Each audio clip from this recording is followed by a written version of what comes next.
once ruled alone.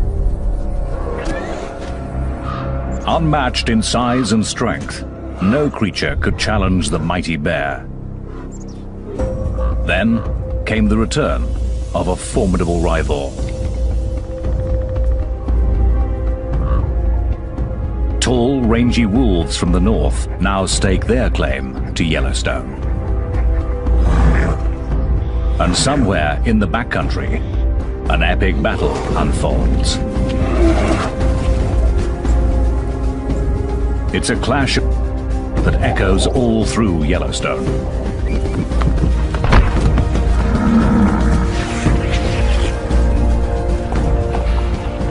In the cauldron of this wilderness, most to lose.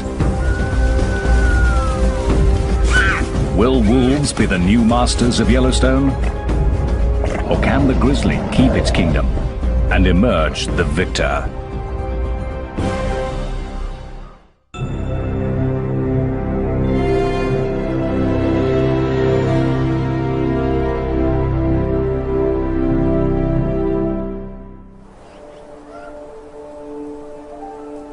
It's spring in the northwest corner of Wyoming. The year is about to begin for the grizzlies of Yellowstone.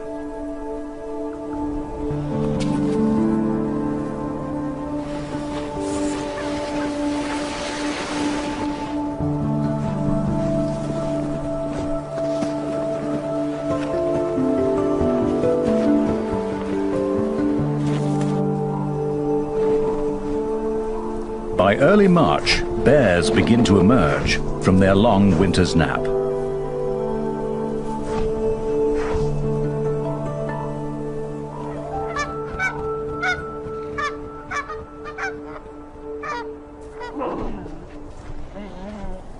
They may not have eaten a thing, and with snow still deep, a female and 3 cubs search for a winter kill.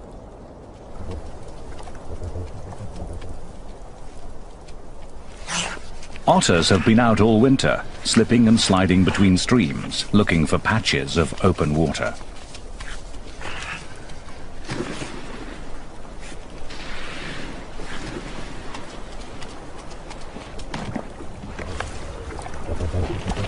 They're kept under close watch by a coyote. He's on a constant search for food. This is a world of predators, scavengers, and opportunists.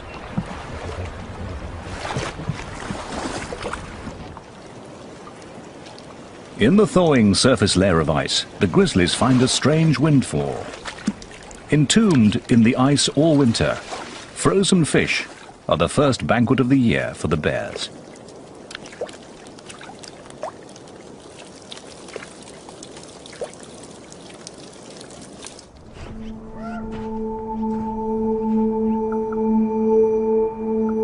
While the bears search for another easy meal, the wolves of the Hayden pack gather to feast on the rewards of their own hard work.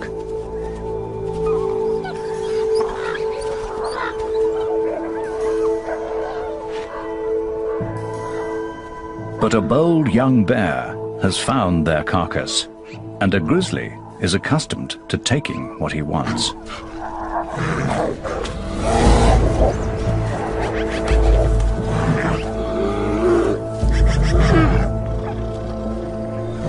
The Hayden wolves size up the situation. The pack is 9 wolves strong, and this is not the largest of bears. He's tried to bury the carcass and defends it from the center of his earthworks.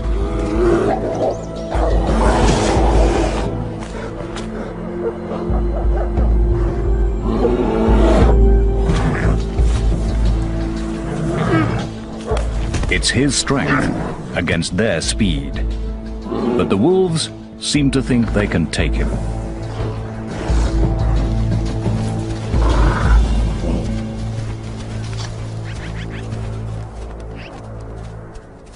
The Haydens prove to be more than the young bear can handle.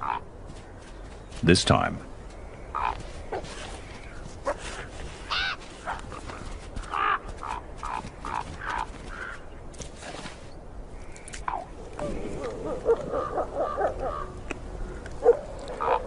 bears or wolves. It makes no difference to the ravens. They always make their point, but manage to stay above the competition.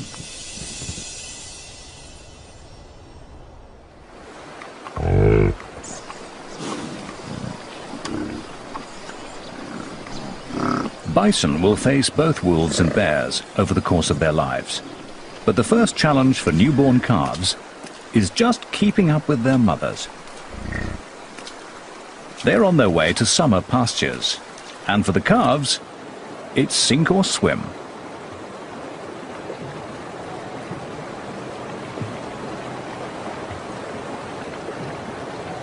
Instinctively, the calves seek shelter next to their mothers.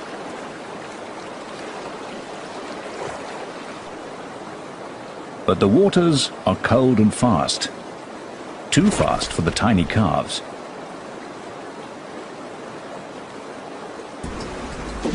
One has been swept into a logjam and is in real trouble.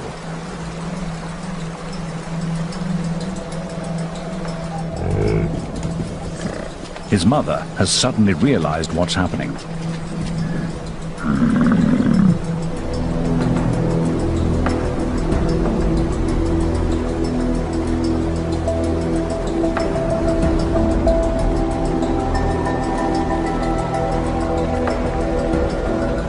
The calf breaks free, but is not out of danger. Calves often lose their mothers during river crossings, and without her, he can't survive.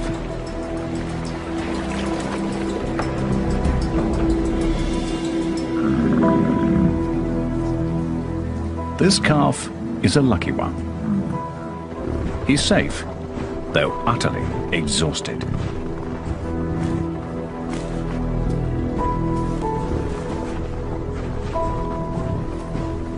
The Yellowstone River was just one of the first of many perils to come.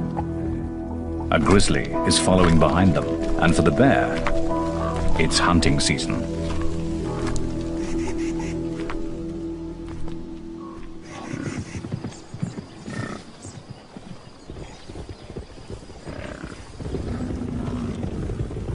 Yellowstone's 3,500 bison are the largest free-ranging bison herd in the world. As they gather on the greening meadows of Hayden Valley, the old frontier looks very much alive. It's a scene one old grizzly has witnessed many times. This rugged veteran has roamed Yellowstone for almost 20 years, long before wolves were brought back to the park. He is bear number 211, known to bear watchers as Scarface. In his youth, he hunted bison in this great valley. Now, he leaves such high-risk work to a younger generation.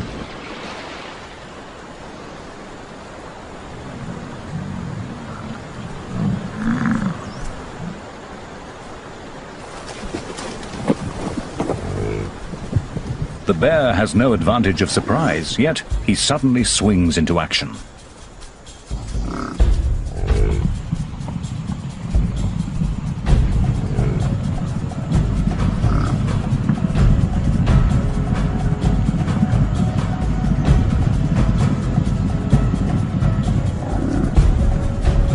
The chase is just youthful exuberance. There's not much hope of success.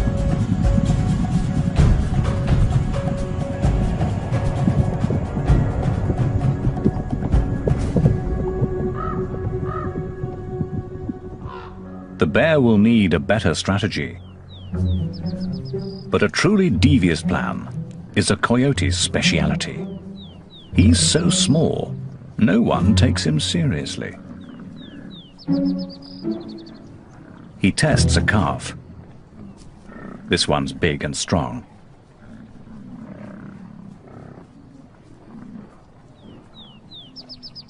Then he finds a smaller one.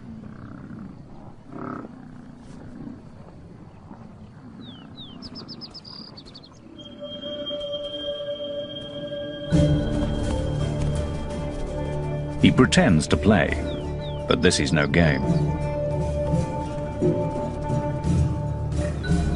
If the coyote can coax the calf off by itself, he has every intention of killing it.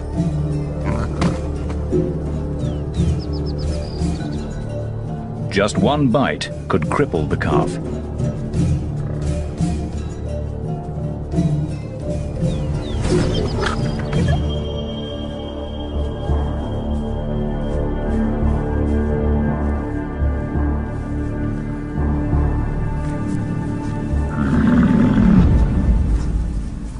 But some motherly backup puts an end to all that.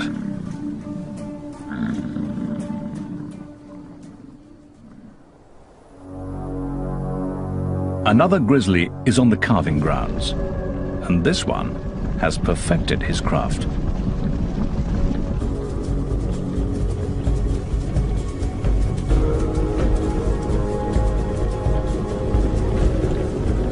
The grizzly uses his top speed of 56 kilometers per hour to separate a calf from its mother. And though the bison weighs twice as much as the bear, she's young and undone by the grizzly's aggression.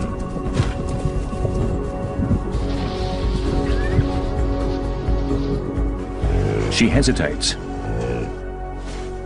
and her calf is lost.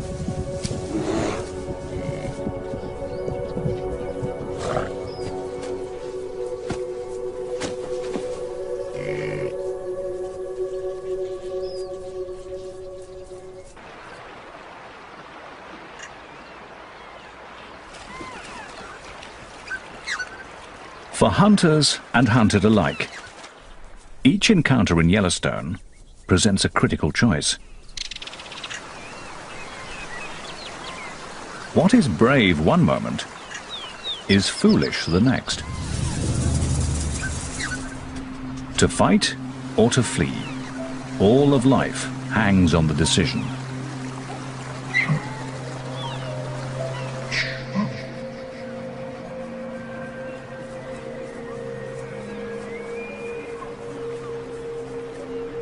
With two wolves out on the prowl, a mother elk weighs her options carefully. The wolves have seen her, but not her calf.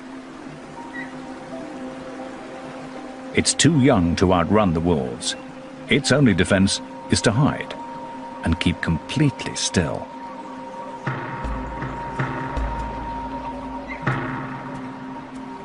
Its mother heads straight for the wolves.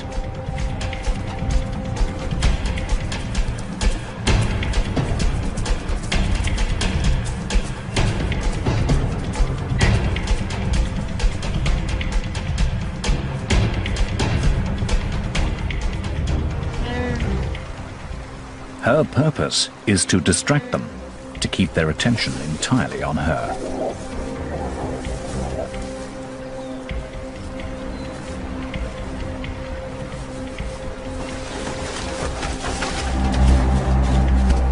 Again and again she charges, then invites them to chase her, using the river as a safe retreat.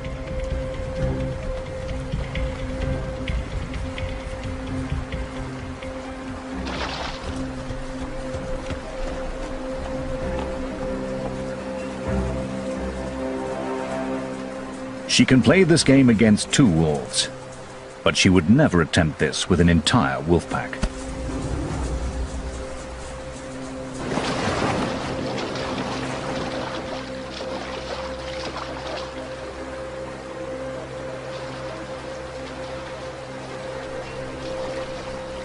Frustrated, the wolves give up.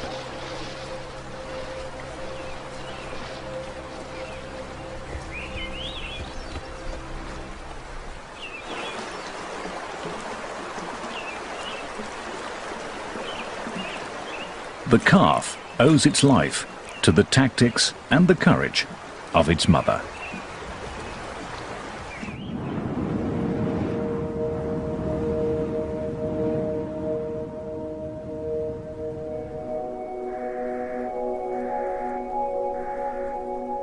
Motherhood, even for a grizzly bear, is a test of character. It's June, and a spring snow squall has kicked up. But the bear and her cub are confronting more than just the weather.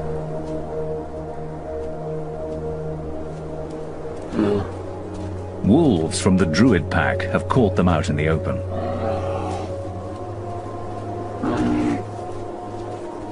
In the tug of war between grizzlies and wolves, the wolves attack where they can.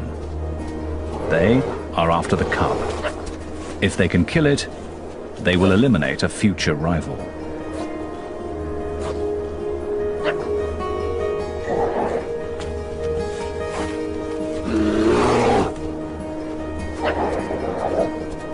She's not a big bear, but she stands her ground. The wolves won't risk an injury.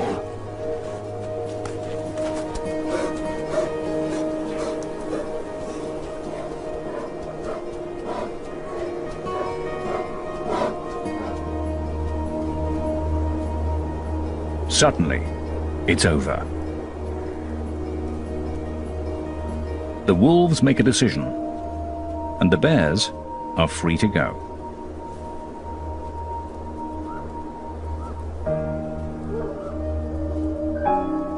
As the two dominant predators in Yellowstone, grizzlies and wolves make life hard for each other. The cub is vulnerable to the wolves now. If he survives to become a really big bear, the tables will turn.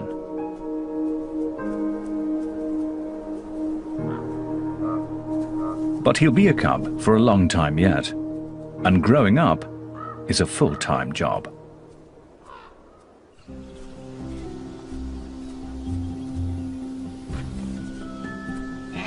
Things are even more interesting with a brother or sister.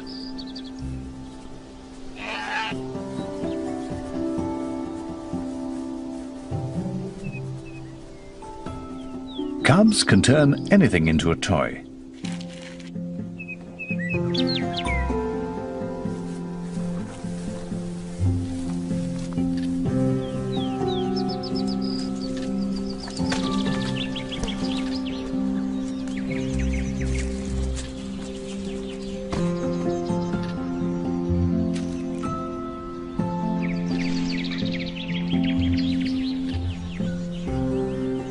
Every game lets them discover what they can do, and their mother is always there to supervise.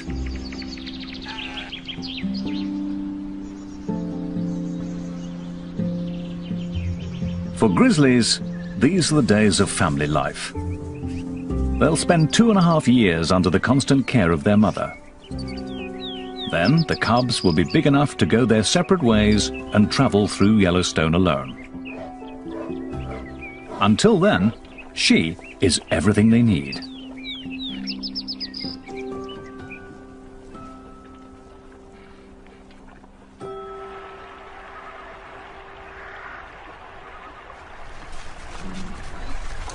A wolf's lifestyle couldn't be more different. Wolf pups are used to large families. There are 5 pups in the average litter. At 1 month old, they begin to venture away from the den.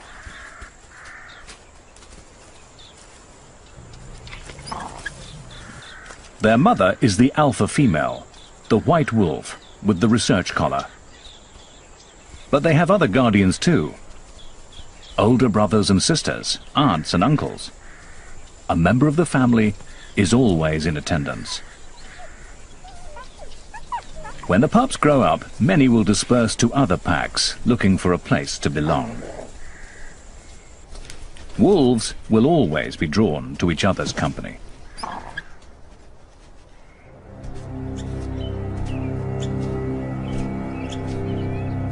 A grizzly ambles along a trail on his solitary way above the den. It's old Scarface. He probably means the pups no harm, but he's come far too close for the wolves' comfort. The adults treat him as a serious threat.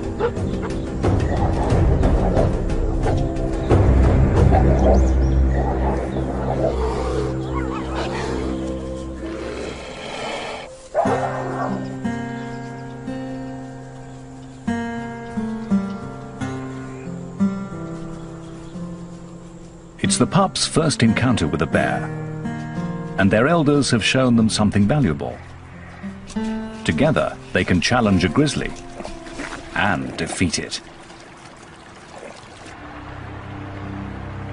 As for Scarface, he hasn't lived this long without knowing how to avoid real conflict.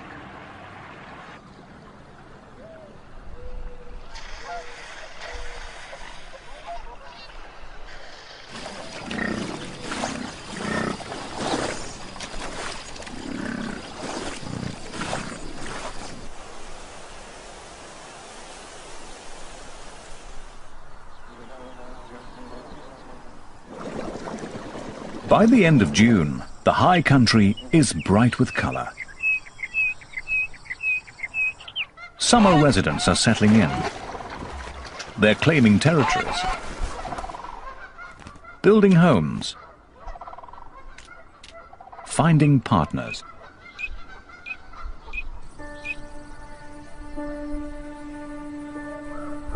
Even grizzlies get caught up in the social scene. It's the mating season. A courting couple could be mistaken for youngsters playing. But for grizzlies, this is romance.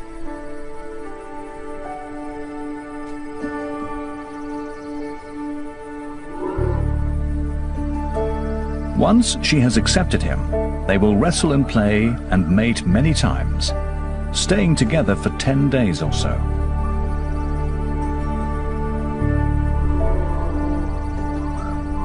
But their devotion will be fleeting. Enduring bonds are not in their nature. Yet, while it lasts, they share a moment of tenderness grizzlies seldom display.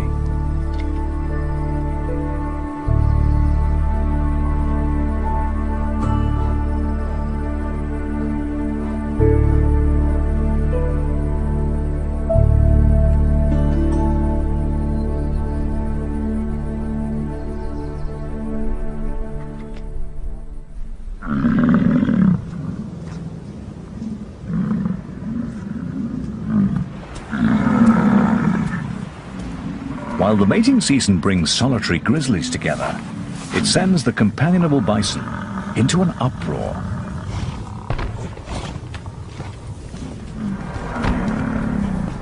Bulls are built for the battles of the rut. They wield their massive heads as both weapon and defense.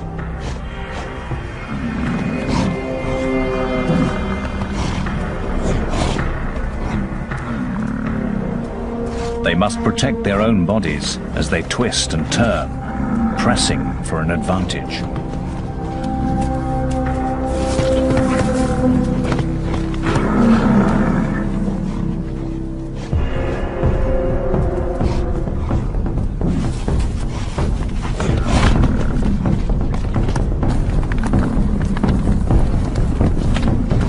They are one-ton warriors, and each breeding season, more than a few are fatally wounded.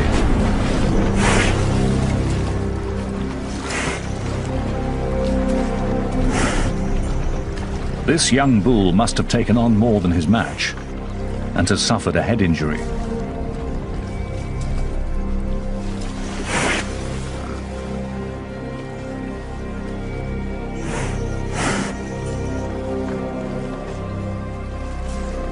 Round and round he turns, unable to find his way forward.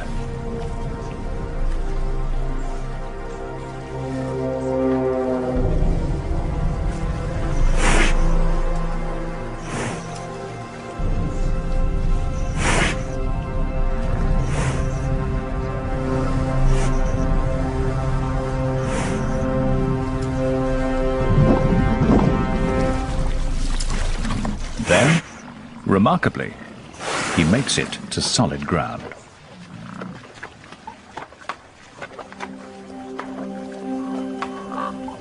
Bison are as tough as they come. Days later, the injured bull staggers on, alone, but still alive.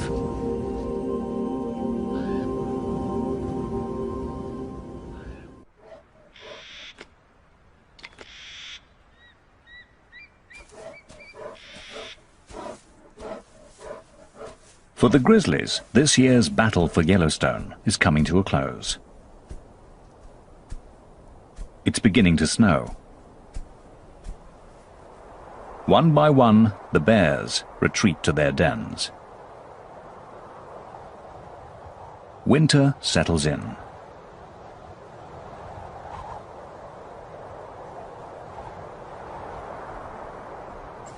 The snow brings elk down from the high country to wintering grounds in the valleys. And wherever the elk go, the wolves follow. Winter is the season when wolves are riding high.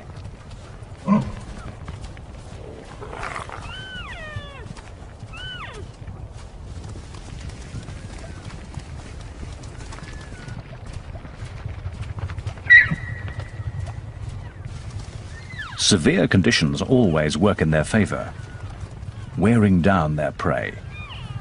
The deeper the snow, the better the hunting.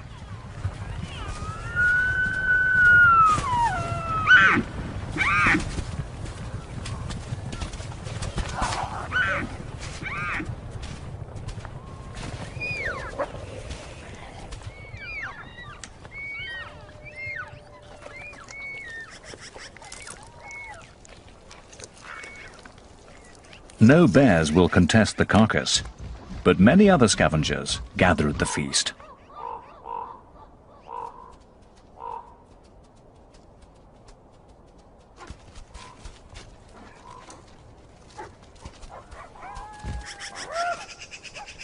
Eagles, ravens, magpies and coyotes are uninvited guests at every kill. Though wolves have the undisputed upper hand, they make the long winter easier for all these other carnivores. As long as there are elk, the wolves will provide.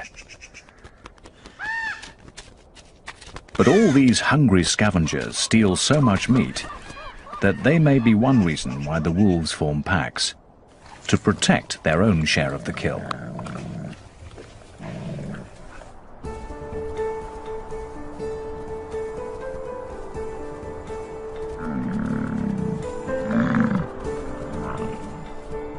Come February, wolves go visiting, pack to pack. Now is their season for courting and mating. If a stranger comes calling, yearling females and pups come out to greet him.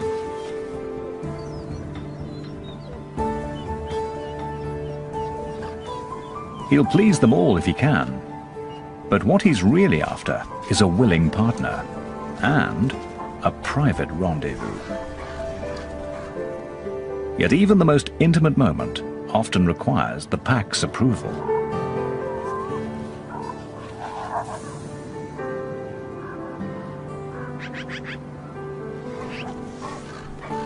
The alpha pair that leads the pack may share a bond that lasts for life. But all this togetherness comes down to just one thing. Wolves need each other.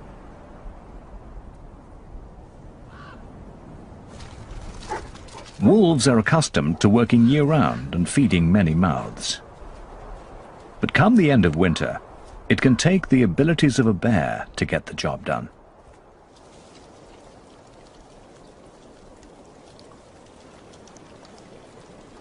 As the ice begins to thaw, a frozen pond becomes treacherous. Solid one moment, soft the next. A wolf has discovered its most recent victim.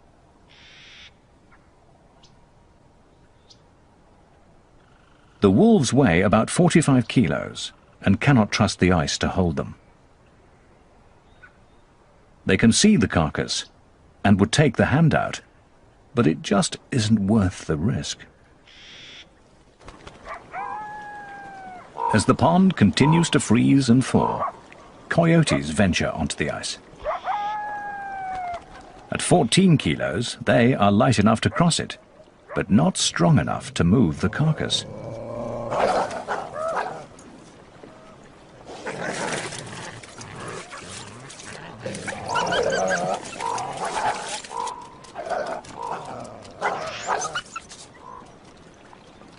If the ice melts much more, they won't be able to reach the carcass at all.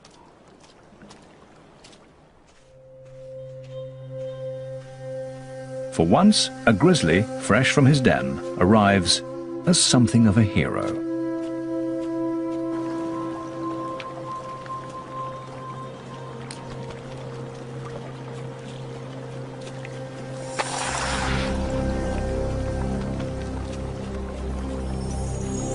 He's certain to fall through.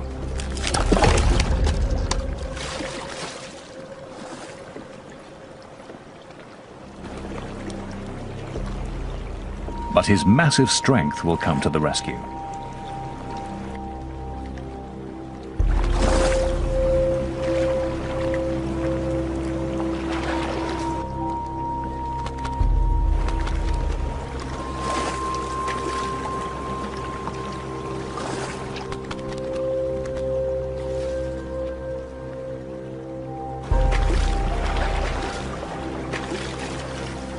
It's only when his coat is soaking wet that you can see how thin he is and why this carcass is worth so much effort.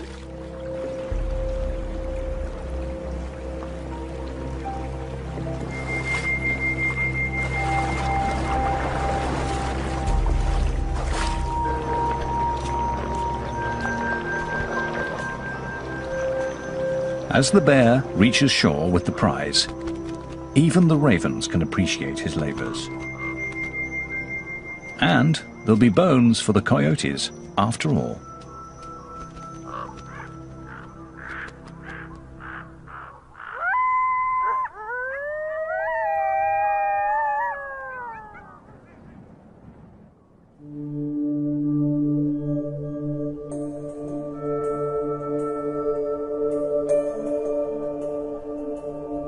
Dawn sends an eerie smoke through the remains of a forest fire. It's moisture vaporizing from the blackened trunks as they warm up in the sun.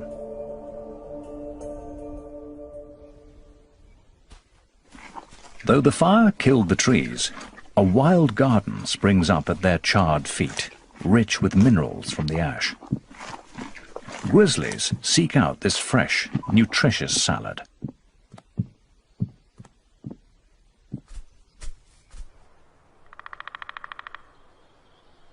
A great grey owl dozes at the edge of a burn.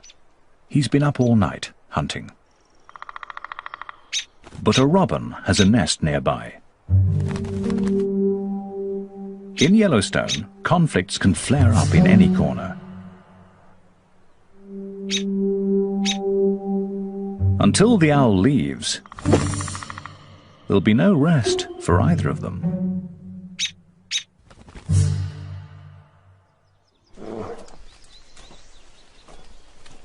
A grizzly has come to the recovering burn to feast on daisies, asters, fireweed, and cow parsnip, teaching her yearling cub that this is a good place to forage.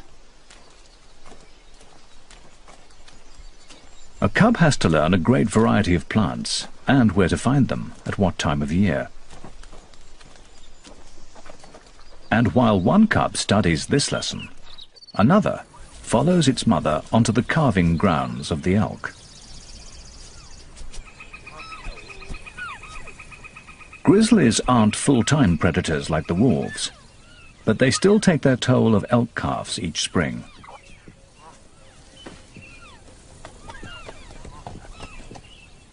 The bear moves through the grass with a purpose. She relies on her nose, testing the air and searching the ground for the scent of elk. It's all her tiny cub can do to keep up.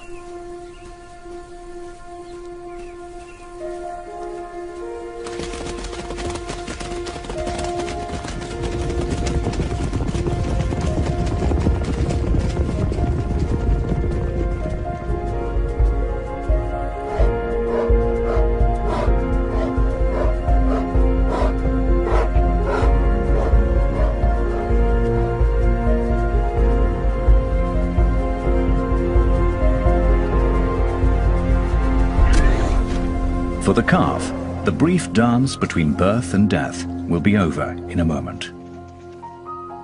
For the cub, it's a first step in honing a skill that will help him succeed in Yellowstone.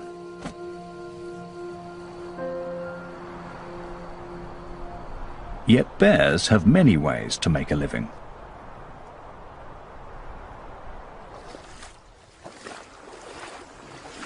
Wolves must hunt to survive. But a grizzly's life is full of choice. Old Scarface may no longer be able to chase down elk, but he's managed to catch a fish.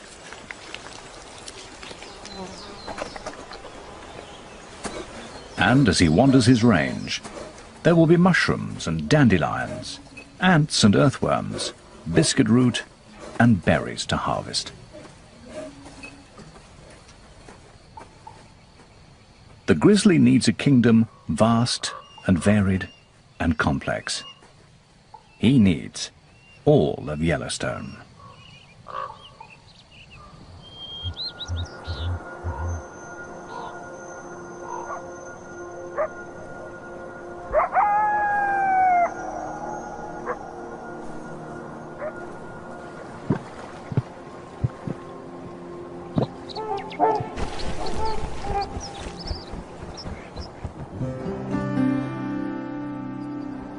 In this cauldron of competition and conflict, a grizzly sometimes gets to relax.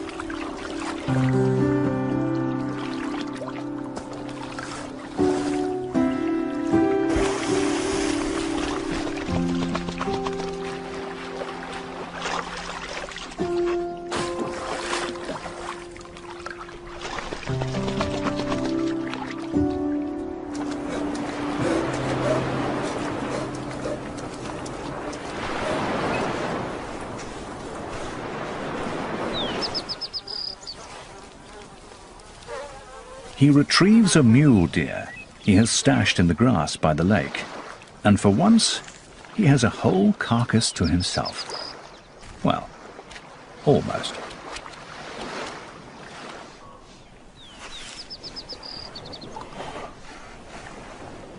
He takes his time over a delicate morsel. It's not often he gets to enjoy the little things in life.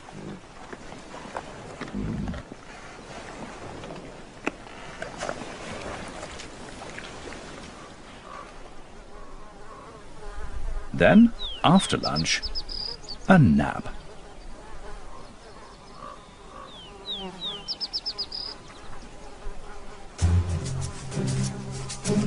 That is, until biting flies discover the grass-covered carrion he's using for a pillow.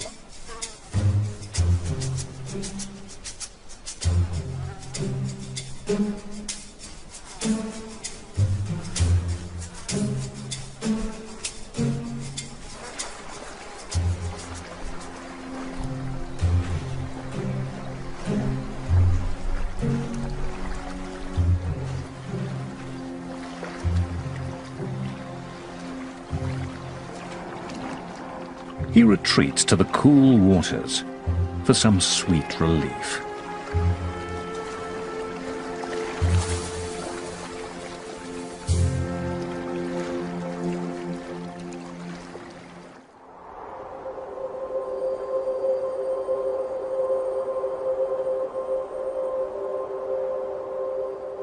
By the end of summer, all activity is focused on the coming winter. Grizzlies head up high for the most important harvest of the year.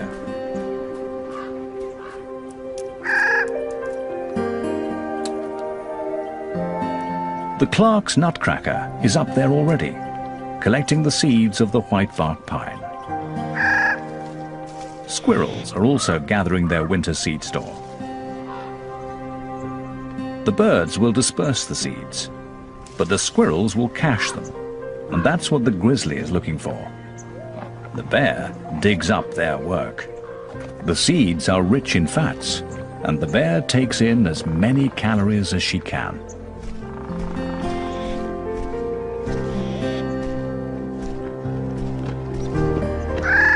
These seeds are crucial to grizzlies, but the cones don't fall to the ground. Grizzlies often rely on someone else to climb up and harvest them, Black bears can make it almost to the top.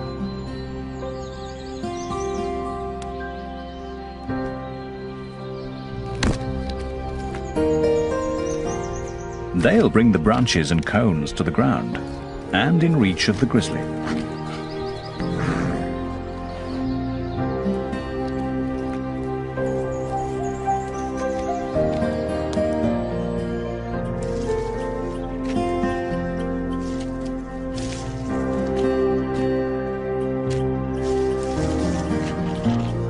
The mighty bear may be dominant among these many creatures, but she's also dependent on all their efforts.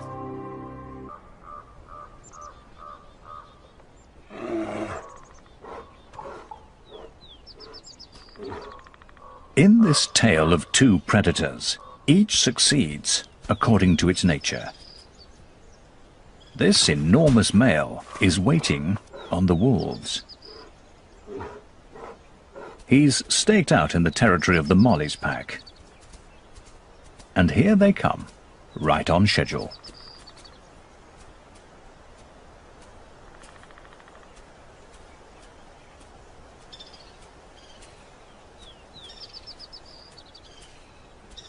Instead of starting some kind of fight, the grizzly tags along with the pack.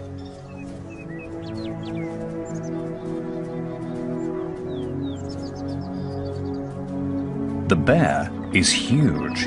He looks to be almost 300 kilos, and the wolves seem resigned to his presence.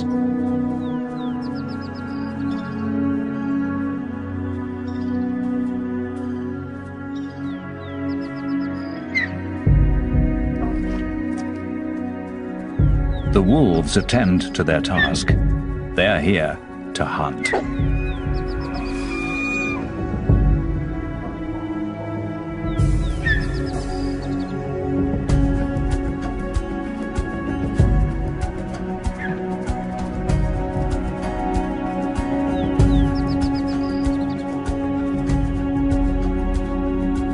The bear lets them go. He's in no hurry.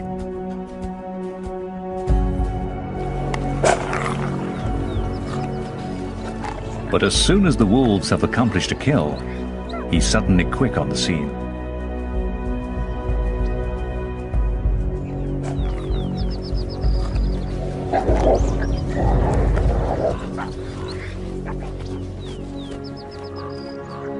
This is the way of things in Yellowstone. A wolf pack working together is the greatest predator there is. But even the Mollies, 14 wolves strong, know how to step aside for one large bear. A grizzly in his prime is the master here. He makes the most of the skills of others and takes from them all in turn. The wolves must simply bide their time and wait for him to leave.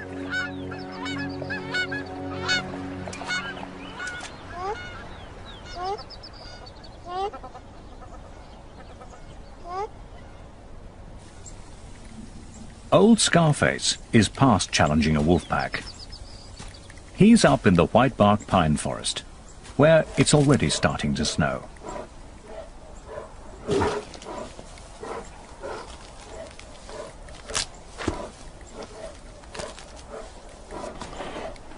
Winter is closing in.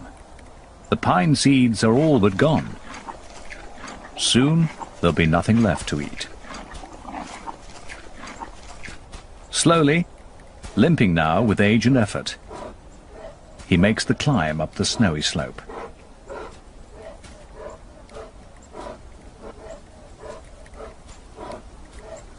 His den and a long winter's rest are waiting.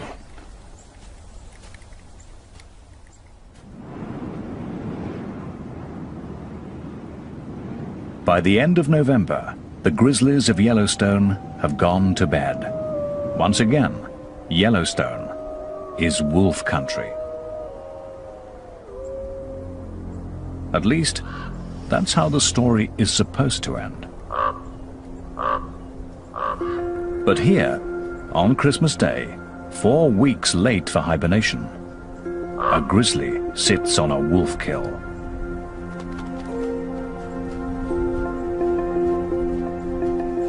Is this the start of something new?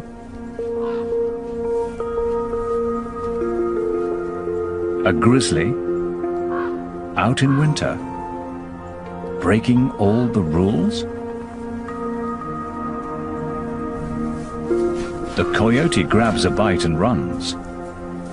This is not good news to him. Will the bear be waiting at every kill all winter?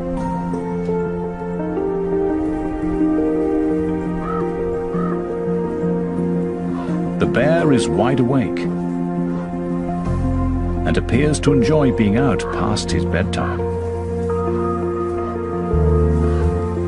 After all, it is Christmas, and he's discovered a satisfying secret. Although it's winter, he may not have to hide from hunger.